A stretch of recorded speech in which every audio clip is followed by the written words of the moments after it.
Kite Ndaw wala représente fii le ministre de l'élevage wala ki ñu représente fii Jolof ndax wax naa la tey c'est Jolof ki gañ wala c'est Daara ki gañ ndax boo gisee Moussa Sow président de l'ASC Daara toogee nii fekkee Malick Ndaw bi nga xam ne mooy vice président Ligue Louga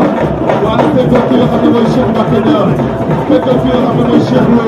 ak Talla Ndaw ak El Hadj Malick Diop nga xam ne Jolof génn na Alaaji Moussa Lo ñëw na nii délégation si la même fii tey le président ki nga xam ne mooy ASC Penc bi fii Alaaji Mbaye def naa ne football bu mel ñaar fukki minute waaye ASC Penc ak ASC Bokk Jom dara bëgg waaw ba léegi dara bëgg Alaaji Matar waaye nag yaakaar naa ne les consignes sont très bien conçues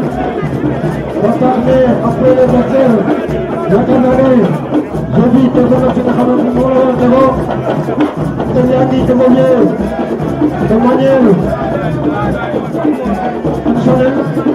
c'est-à-dire que ñoom ñëpp ku nekk yaa ngi créé ay couloir pour créer des pistes sans vecteur waaye nag da ngeen nekk am léegi le ministre de l'élevage sama Ndiobène Ka damay wax ne lu yàgg a defar lu yàgg a def loo def rek defar la.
looloo tax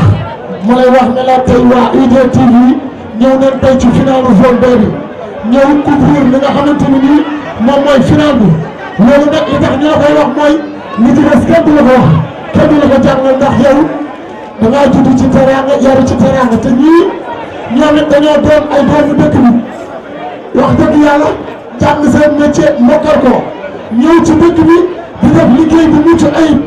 kon suñu woowee nañu lu ngeen wax ci final bi li leen di wax mooy ñëw leen ci final bi ku ci nekk fa nga mën a nga jàpp ko nee naa leen fii 2024 juróomi at yii dañoo wax développement de Daara par les fils de Daara gone Daara yi ñoo jógandoo ci wàllu audiovisuel ñoom Baye Thiam ñu leen jàppale ñu dem ca kaw ci wàllu càmm ñu leen jàppale ci wàllu mbay ñu leen jàppale ci wàllu bépp ku ci nekk ci wàllu transporteur ñu leen jàppale ak côté yëpp kon mention spéciale Baye Thiam mention spéciale UDTV ku ci nekk xam nga ne tey final bi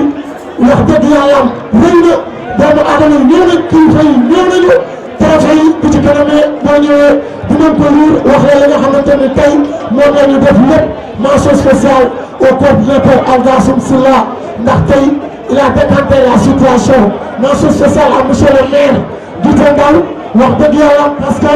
liggéeyam rafet na nee naa leen ba ci lamb ji am nañ doomu dëkk bi bu am combat le 21 avril fële ci arène nationale muy Bruce Lee Daara Jolof képp da leen àndandoo waat dem jàppale ko li ñu tax a jóg mooy indépendance Daara autonomie Daara Daara dem ak boppam li ñu yëpp di woote Daara am na ko léegi kon Daara ana waa Daara ci kanam Baye Thiam ana waa on avance Aliou Badiolo mention spéciale dem nañu.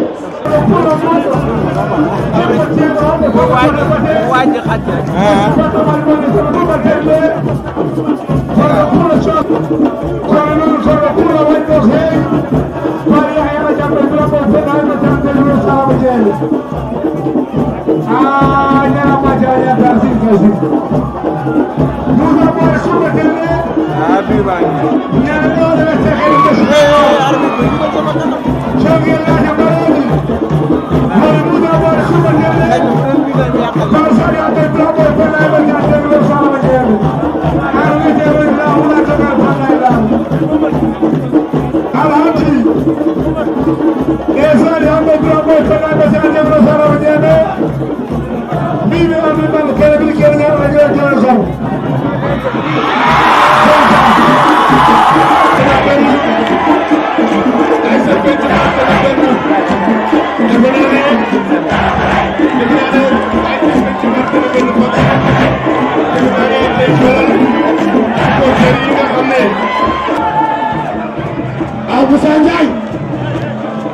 Sadio ay gars yi seen gars yi nii xelum sax la waaw demal ci sa loxo demal léegi moom loo ko yëgee tooñ na ma trop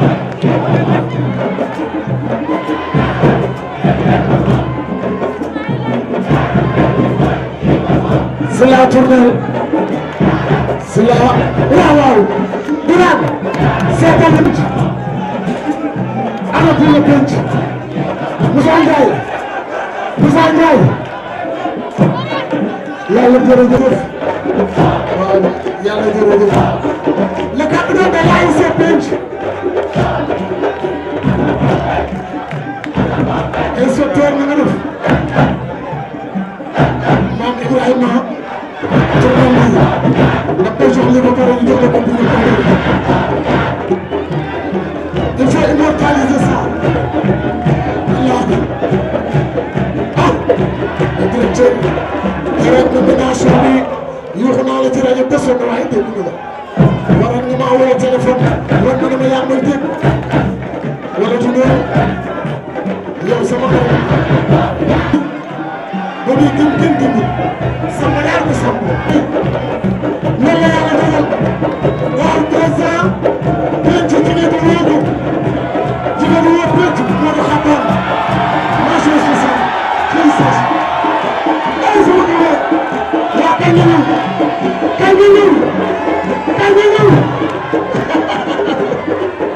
moo di xamoon waroon ngaa yéeg parce que bismillahi rahmani rahim mbokk Jolof mbokk Daara Jolof bés bu gën a tedd ci bés yi la bés bu mbégte la ndaxte jafe woon mais bu ñu sant yàlla ñu ci yeneen ñu sant yàlla sant Macky Sall sant Samba Ndiobène Ka ndaxte bés bii bésu Samba Ndiobène bés bii bu mu doon ñàkk am xalaa kulli xaal yi mu am lu mu amee tamit dañ koy rafetlu ndaxte Jolof ñun ñëpp ko bokk buñ ko bokkee ba pare ñu jël bés bi tuddee ko Samba Ndiobène moom moo waxoon ci kaddam jeune B man maa jël sama responsabilité man maa jël seen final à tout moment man maay seen parrain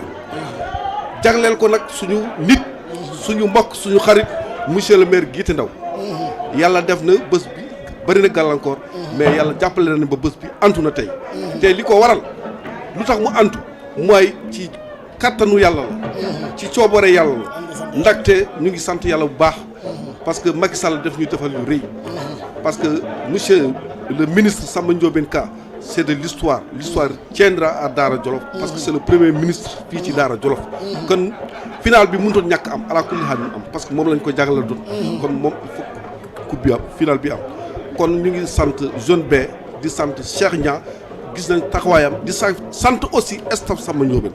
parce que métti woon na loolu mais staff Samba Ndiobène gàcce ngaalama ci yéen lii tey bu amee seen jëf la seen muñ la seen courage la seen àndandoo seen ak seen fierté kon ñu ngi sant yàlla bu baax a baax di sant waa Jolof di sant waa Sénégal di sant aussi Daara Jolof parce que jàppoon nañ ci bés bi jàppoon nañ ci lu jàppale nañ Samba Ndiobène te ñu ngi ñaanal yàlla Samba Ndiobène luñ ko jox mu yenu bi oyof ci kawam yenu bi oyof ci kawam mu am réussite parce que bu amee réussite Jolof yëpp am réussite kon mbokk yi vraiment kontaan nañ ci bés bi mbésu konte la bandiraɓe sehilaɓe on calminama on juurama caggal no jettuɗen Allah sibu ɗum oɗo ñalawma ko ñalawma belɗo ñalawma o ko ñalawma mo Samba Ndiobène innira ɗo e nder Jolof sibu ɗum eɗen gandi final o ɓooyi fadede o puusama kono noon Allah e hodiroji mum ko noon Allah sifrini affaire o ha yettiɗo hannde oɗo ñalawma noon min mbawata yijiddemo sibu ɗum Samba Ndiobène hawri kono noma ministre de l' élevage e nder Sénégal te Samba Ndiobène eɗen gandi darde mum e Jolof eɗen gandi darde mum e Sénégal Allah waɗi oɗo ñalawma o innirama ɗum hawre oɗo hamo noma ministre e nder département de Linguére ko fierté Jolof ko fierté Sénégal kono noon Daara Jolof aussi ene yetta hen Allah sibu ɗum ene wiye ko oɗo woni premier ministre mumen depuis 1960 hande ko Samba Ndiobène iɗi hen nomen ministre e nder Daara Jolof kono ɗum ko yettere Allah bandiraɓe en mbawa junnade e oɗo laya ko wona yettude Allah oɗo ñalawma ko belɗo ko ñalawma mo ganduɗa ko final belɗo ha maayi yimɓe fof kawri hen julɓe fof gaari yiɗɓe football gaari ɓe ganduɗa o ko Cheikh Niang darino e final e ono ko gorko tinniɗo kañum woni président zone B ala fof darde dara hen par ce que ɗum heewino caɗele kono Allah waɗi sutoro ɗum hantima e dow jaam ɗum noon bandiraɓe Allah on jarama. assalamu aleykum waa Sénégal assalamu aleykum waa Jolof ñun ñi ngi yëkkati suñu baatu kontante di gërëm nag Sylla mi Sylla lu tax ñu koy gërëm mooy situation bi fi mu tolloon Sylla décanté situation bi kon ñu ngi koy sant di ko gërëm te Sylla won nañu nag ne lebal nañu ñun waa Passe Daara lebal nañu ñun waa Daara won nañu ne Dandali ñool nu mu fa amee rakk lu na amee Passe Daara ay rakk bootu ay rakkam nag dóor ay rakk loolu man président penc maa ko wax ndax kontaan nañ ci Sylla mii trop nag wan nañu boppam ñun xamuñu woon kan mooy Sylla waaye ñun waa penc ñun Sylla wan nañu boppam kontaan nañ ci moom jërëjëf Sylla de wan nga ne nag Samba Ndiobène sa rakk la seetaanoo ko toppee woo ko intérêt jërëjëf. Bon, je crois que l'objectif a été très largement atteint parce que je crois qu'au départ notre objectif c'était d'organiser la finale avec n'importe quel moyen. Et Dieu merci, avec notre frère et ami, le ministre de l'Élevage, M. Samba Ndiobène Ka, en tout cas au dernier moment, quand la situation était très difficile, et grâce au conseil de ses amis et de ses collaborateurs, il a pu décanter la situation en nous offrant 1 million de francs. Parce qu'effectivement, d'après toutes les péripéties qui s'étaient passées au niveau de la finale, peut-être il n'était pas bien informé pour prendre toutes les dispositions pour venir le 13 à Dara. Mais il nous a dit que, quelle que soit la situation, je ne saurais admettre que Cheikh Niang soit dans une situation et que moi je le laisse me rendre. C'est dans ce sens-là qu'il m'a mis en rapport avec Algassoum Sylla qui a débloqué la situation en me donnant 1 million. Et au départ, nous, on s'était dit peut-être même si on avait 500 000, ça allait nous suffire parce que notre objectif serait tout simplement d'organiser la finale. Dieu merci, je crois que vous l'avez vécu aujourd'hui. Le vainqueur en junior senior a une enveloppe de 250 000 francs. Le champion départemental n'a pas plus de 250 000 francs. Donc je crois que nos objectifs ont été très largement atteints. La mobilisation aussi. Un match de Nawetan au mois d'avril qui a traîné autant de monde. Je crois que nous touchons du bois, mais nous disons aussi Alhamdoulillahi Rabbil Alamin. Félicitations aux deux ASC, à l'ASC Pench et à l'ASC Bokudjon, qui se sont battus pour mobiliser et pour colorer cette finale-là. Et je crois qu'aujourd'hui, je m'appesanterai davantage sur des remerciements. Je remercierai d'abord le ministre de l'Élevage, M. Samba Ndiobène Ka, pour son soutien constant à l'endroit de la jeunesse du Jolof, à l'endroit des populations du Jolof. Et je crois qu'une fois de plus, il nous a montré qu'il n'est là que pour l'intérêt exclusif du Jolof et des Jolof. Remercier aussi son coordinateur Algassoum Sylla. Je crois que tout le monde l'a dit. Franchement, il a été très déterminant pour débloquer la situation. Mais aussi remercier Guité Ndaw, parce que je crois que Guité Ndaw, quoi qu'on puisse dire aussi, lui aussi, il a joué son rôle. Mais peut-être c'était compte tenu de la situation, parce que Samba Ndiobène Ka venait d'être nommé ministre. Il était dans une situation inconfortable. Peut-être son honneur ne lui permettait pas de parler de Samba Ndiobène de finale. Parce qu'il venait tout juste d'être ministre, il préparait sa passation de service et sa prise de service. Et peut-être son honneur ne lui permettait pas de dire à Samba Ndiobène que la finale c'est le 13. Mais quand même, il a joué franc jeu, il a essayé, en collaboration avec le coordinateur, nous avons pu débloquer la situation. Donc lui aussi, mention spéciale. Mais comme l'a dit Fox, aussi mention spéciale aux membres du comité de la zone B. Parce que ça a été très, très difficile. À 4 reprises, on a déprogrammé et déprogrammé notre finale. Et je crois que, comme l'a dit Fox, c'était difficile. Et si aujourd'hui les gens sont parvenus à organiser la finale, nous disons Alhamdoulillahi Rabbil Alamin. Tout est bien qui finit bien. Et nous remercions tout le monde. Parce que nous au départ, on s'était dit que ce qui nous intéresse, c'est que nous n'avons pas le droit, en tant que président de zone, d'organiser un championnat, arriver à son terme et qu'on ne puisse pas jouer la finale. Nous n'avons de rancune contre personne, nous n'avons de dents contre personne. Nous avons pardonné à tout le monde. Et nous demandons pardon à tout le monde. Peut-être ce qui a bloqué la finale, je crois que toute la presse nationale et internationale a suivi les péripéties. Je crois que ce qui s'était passé réellement, c'était un match de football en demi-finale entre l'ASC Pench et l'ASC Thiossane. L'ASC Pench avait battu l'ASC Thiossane sur le terrain. Le Thiossane avait porté réserve sur un joueur de l'ASC Pench. En première instance, la CQRP de la zone avait donné gain de cause à l'ASC Thiossane. En deuxième instance, le Pench avait interjeté appel. Parce que le joueur en question était qualifié à l'ASC Pench. Parce qu'en 2015, le joueur avait une licence au niveau du réveil de Kaolack. La licence a été renouvelée en 2016 et en 2017. En 2018, l'ASC Pench l'a fait démissionner de Kaolack pour l'amener à Dakar. À notre grande surprise, quand la CQRP départementale s'est rendue à Kaolack, les gens ont dit que le joueur ne figure pas sur les états d'émission de l'ORCAV de Kaolack. Et peut-être les autorités du pays ont saisi le président de l'ONCAV, Amadou Kane, sur la question, en y adjoindrant le quitus de démission. Amadou Kane a ouvert une enquête au niveau de Kaolack et il s'est rendu compte qu'effectivement le joueur avait bel et bien démissionné. Amadou Kane a dit que c'est pas normal parce que il n'est pas normal que une ASC qui est en règle vraiment soit écartée parce que tout simplement les instances du navétane ont fauté. Donc il a instruit à ce que la CQRP départementale fasse une deuxième lecture du dossier en intégrant la démission du gosse. C'est ce qui s'est passé, il n'y a pas autre chose. Et maintenant peut-être l'ASC Thiossane avait dit que peut-être du fait que la procédure était épuisée en deuxième instance, la finale ne s'organiserait. Mais aussi mention spéciale au comité directeur et spécialement à El Hadj Oumar Ka. Je l'ai dit hier à la radio, à Ousseynou Faye et à Maguette Lo Fox. Je crois que dans les moments difficiles, voilà les personnes que j'avais vues derrière moi. J'ai dit aussi que peut-être il y a des gens de l'ombre. Quelqu'un comme Mor Badio m'a souvent abdiqué des conseils pour au moins avancer dans le dossier. Et je crois que là aussi, nous les remercions. Nous remercions aussi nos frères du Thiossane parce que ce sont nos frères. Il n'y a aucun différent entre nous et l'ASC Thiossane. Je crois que c'est le navétane. Souvent, c'est des difficultés qui arrivent, mais je crois que nous avons dépassé ce dossier-là depuis que la sécurité départementale avait sorti le verdict. La presse, et spécialement les deux radios, surtout la radio Dara FM et la radio Ferlo. Je crois que c'est un partenariat qui lie la zone et les deux radios. En amont, ils ont joué un grand rôle parce qu'effectivement, ils ont fait la publicité, ils ont fait des émissions, mention spéciale à ces deux radios-là. Mais aussi à nos jeunes frères, IDTV. Je crois que nous leur souhaitons le meilleur au monde. Et je crois qu'il faut qu'on est dans cette lancée-là parce que le Jolof, c'est comme ça. Chacun dans son domaine de compétence doit se battre pour hisser le Jolof dans le plus haut niveau. Et donc vraiment, on vous encourage. Je remercie toute la presse et je crois que vous avez joué votre rôle dans cette finale-là. Je vous remercie et peut-être je vous souhaite plein succès, chacun en ce qui le concerne dans son domaine de compétences. Et je crois que le plus beau reste à venir. Et peut-être nous, on se prépare ensemble pour préparer les phases nationales de l'année prochaine à Dar. C'est une grande première. C'est la première fois que Dar abrite des phases nationales. Et là aussi, vous avez un grand rôle à jouer. Donc, à partir d'aujourd'hui, nous lançons le défi de commencer la mobilisation pour que Dar puisse sentir effectivement les phases nationales à partir de l'année prochaine. Kaddu yi sant ak ngërëm lay doon comme ni ma ko waxee rek dañu tàmbale d'abord sant ak gërëm suñu rek suñu xarit muy le ministre de l'élevage si taxawaay bi mu taxaw si final bi parce que jàpp naa ne métti woon na trop mais teewul ba mu méttee dafa taxaw ni wax dëgg yàlla daara bu ñuy def dara war naa si dugal sama loxo di remercier au passage Algassoum Sylla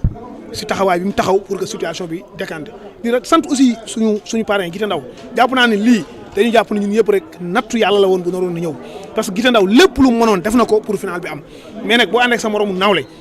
mu am promotion di préparer passation de service di préparer conseil des ministres premier conseil des ministres defagul passation de service am na ñoo xam ne seen ngor mayu leen ñu koy woo di ko wax final parce que day wax ne kat waa ji kat ndekete moom final bi moo gën a rëy li nga xam ne Macky Sall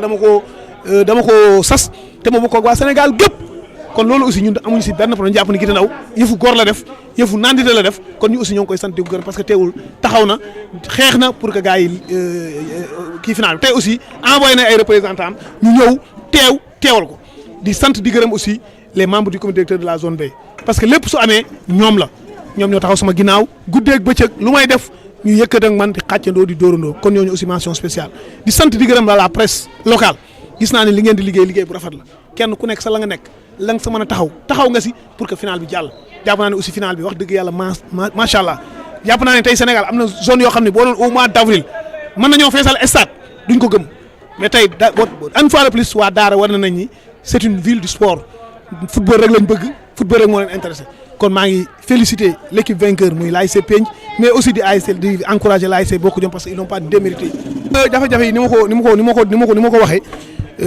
comme ni ngeen di ko waa Daara gépp dégg ak waa bitim réew ñu nekk Sénégal yëpp jàpp nañ dégg nañ péripéties si amoon donc match de football la ñu doon football demi-finale entre ñaari ASC muy Penc ak Cosaan demi-finale Penc gagné ko si terrain bi Cosaan porte ko réserve ñun suñ seekee li ñu waroon en première instance bi ñu dee ay preuve am Dakar ñun ñoo tranché atte jox ko PV bi leen jox dëgg man maa ko homologué man Cheikh Niang ñoom mais Penc ab structure la boo xam ne ab équipe la boo xam ne dañu am seen i instance ñun ñoom d'accord wuñ si leen def ñu interjeté appel wane ni joueur bi kat qualifié wul Dakar mais Kaolack la qualifié joxe référence yi booy bi am Kaolack 2015 2016 2017 ak quittance d'émission boole ko si dossier bi sécurité départementale dem Kaolack di vérifier ñu ni booy bi démissionné wul ñoom ñu bind def recours jox ko Amadou Kane ni ko ñun kat dañoo lésé parce que suñu joueur dafa démissionné quitus baa ngi nii ba pare gars yi ñu démissionné wul Amadou Kane loolu mënut a nekk créé commission d'enquête ñu dem Kaolack vérifier effectivement après enquête les gens se sont rendu compte que le joueur avait bel et bien démissionné bi mu paree mu jox instruction Ismaïla Mbengue Fall ni ko dossier boobu gars yi atte woon waa sécurité départementale nañ ko attewaat waxuma nag penc am dëgg de mais dama ne këyit bi ñu fàtte woon ni amul te am na nañ ko si dugal attewaat su waree am dëgg na am dëgg su waree ñàkk na ñàkk ñu dugalaat si këyit boobu atte penc am dëgg loolu moo indi woon blocage bi mais jàpp naa ne après bi coow li métti kenn ku nekk dem nga sa ngeganaay waxtaan na sa bopp xam nga ni dëgg rek mooy njëkk te dëgg rek mooy mujj et comme ni ma ko waxee léegi si français en tout cas man Cheikh Niang jàppaluma kenn dara keroog ba sécurité départementale génnee dossier ba ñu pare booba laa si pare woon fàtte naa ko li nekk sama kanam laay xool mais nag boo njiit dafa am loo xam ne daf la war parce que tey suñu woon zone B organisé wul final gàcce la pour waa Daara gépp mais gàcce la pour man mu jiite zone bi moo tax ma xeex ba organiser final bii parce que jàpp naa ne bu ñu ko fu organisé woon tey déwén équipe bu ñu ko fi defaat nga def la même chose nawetaan dootu ama daal mu yàq nawetaan daal bi maa ngi sant di gërëm aussi tous les membres du comité directeur parce que ñoom kenn ku nekk la nga war a mën def nga ko ñi war a wax nañ ñi war a werante nañ am ñoo xam ne sax dañ daan toog seen kër jël sama téléphone ni ma président dafa lii wax naa ko léegi quelqu'un comme Mor Mbathio keroog ba affaire bi méttee ba ñuy parrain kat nee na final mënutul nekk le 13 moom njëkk a woon ni ma final bi lu mu mën a def na nga ko tëgg le 13 parce que nag boo ko toxalaatee gàcceel defet la même booy jënd mbuusi tàngal teg si kaw table jëndal mbuusi tàngal teg si kaw table kon donc ñooñu aussi vraiment maa ngi di sant léegi man loolu laa gëm loolu mooy ànd bu rafet nit bu ngeen di ànd lu mën a am da ngeen di ànd bu loolu pare nag kenn ku nekk dem man daal bis naka tey passé naa éponge bi maa ngi tàllal sama loxo ñëpp ñu ànd liggéey parce que li ma leen wax léegi si français ñun dañu am défi bu mag a mag parce que daara mos a am phase nationale dañ daan passe rek di ko seet dem nañ fii ba Kaolack dugg oto ba Diourbel di saani phase nationale yàlla dimbali ñu ren indi nañu phase nationale fii si daara mën nañoo am ñaari poule kon dama bëgg ñun waa comité directeur zone B ak waa zone A waa ODCAV waa ORCAV yéen la presse locale ñun lëkkaloo pour organiser loo xam ne fii phase nationale bu fi Amadou Kane ñëwee wax ne wax dëgg yàlla waxuma sax ba final du ngeen génn daara di sant aussi les forces de défense et de sécurité parce que jàpp naa ne tey ku leen gis xam ne vraiment li ñu waroon taxaw nañ ko donc au passage je remercie le commandant de brigade Pape Babacar Sarr jàpp naa ne ñun ak moom on a des relations assez particulières du suñu commandant suñu frère la parce que léeg-léeg dañuy gis ñu def lu dul noonu dañuy woo si bureau ni ñu lii du seen cër def leen lii kon loolu nit ku baax moo koy def kon aussi ñoom ñoo ngi koy sant di ko gërëm